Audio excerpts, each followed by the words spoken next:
तो अगर नॉर्सेट जैसी नर्सिंग परीक्षाओं की तैयारी चल रही है तो चेस्ट ट्रॉमा से जुड़े सवालों को हल करने का तरीका समझना बहुत ही जरूरी है। चलिए इस कोड को मिलकर क्रैक करते हैं।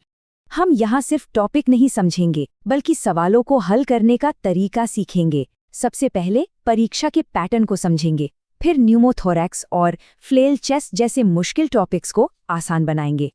उसके बाद हम प्राथमिकता यानी प्रायोरिटी तय करने की पहेली को सुलझाएंगे और अंत में वो रणनीतियां देखेंगे जो हर परीक्षा में काम आएंगी। देखिए, नॉर्सेट जैसी परीक्षाओं में सिर्फ किताबी ज्ञान से बात नहीं बनती। यहाँ कामयाबी इस बात पर निर्भर करती है कि प्रेशर में कैसे सोचा जाता है और सवालों का सही जवाब कैसे चुना जाता है।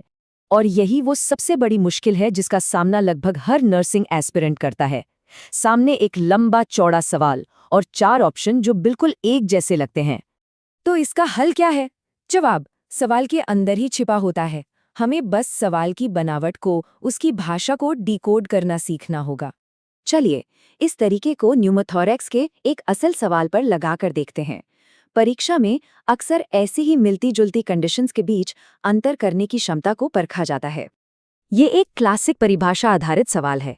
यहाँ परीक्षक बस ये जानना चाहता है कि टेंशन न्यूमोथोरैक्स के पीछे की असली वजह क्या है, और इसका सही जवाब वो है जो बताता है कि हवा प्लूरल स्पेस में जा तो रही है पर बाहर नहीं निकल पा रही, जिससे अंदर का दबाव खतरनाक तरीके से बढ़ता जाता है।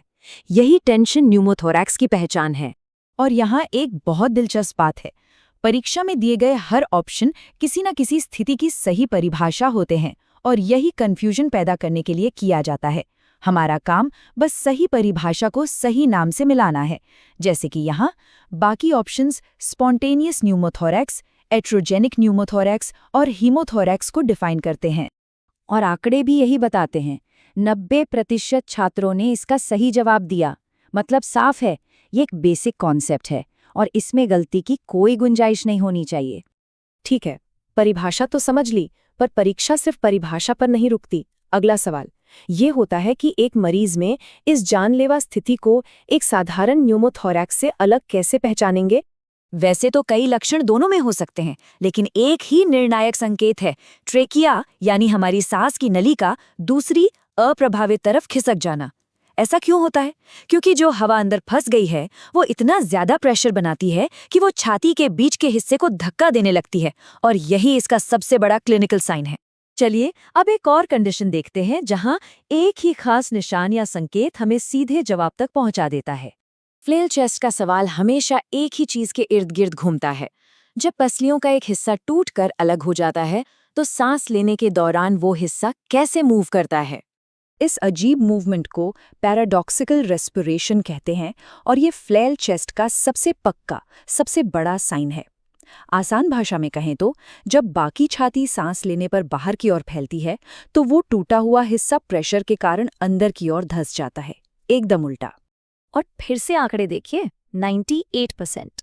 मतलब ये भी एक ऐसा कॉन्सेप्ट है जिसे भूलने का तो सवाल ही नहीं उठता। अब आते हैं सबसे मुश्किल सवालों पर, जहां सिर्फ जानकारी नहीं बल्कि हमारा क्लिनिकल जजमेंट काम आता है। इन सवालों में अक्सर प्रारंभिक या पहला कदम जैसे शब्द होते हैं। यहाँ सवाल में एक ट्विस्ट है। मरीज को 2 प्रॉब्लम है, एक तो फ्लेल चेस्ट की चोट और दूसरा सांस लेने में तकलीफ, जो कि जानलेवा है। तो पहले किसे संभालेंगे? इसका जवाब हमेशा नर्सिंग के सबसे बुनियादी नियम से आता है, एयरवे, ब्रीदिंग, सर्कुलेशन।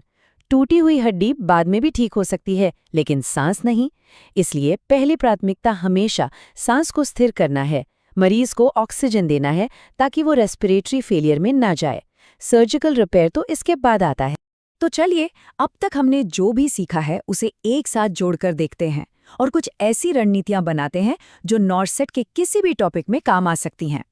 ये सिर्फ चेस्ट ट्रॉमा के बारे में नहीं है, ये सोचने का एक पूरा तरीका है जिसे कार्डियोलॉजी, न्यूरोलॉजी या किसी भी दूसरे सब्जेक्ट पर लागू किया जा सकता है। ये मुश्किल सवालों को हल करने का एक फ्रेमवर्क है। आखिर में एक बात याद रखनी चाहिए, ये सवाल सिर्फ हमारी मेमोरी नहीं जांच रहे हैं, ये हमारे फैसले लेने की काबिलियत को परख रहे हैं। एक नर्सिंग अधिकारी के तौर पर यही तो सबसे बड़ी जिम्मेदारी होती है, सही समय पर सही फैसला लेना। और शायद यही इस परीक्षा का असली मकसद है।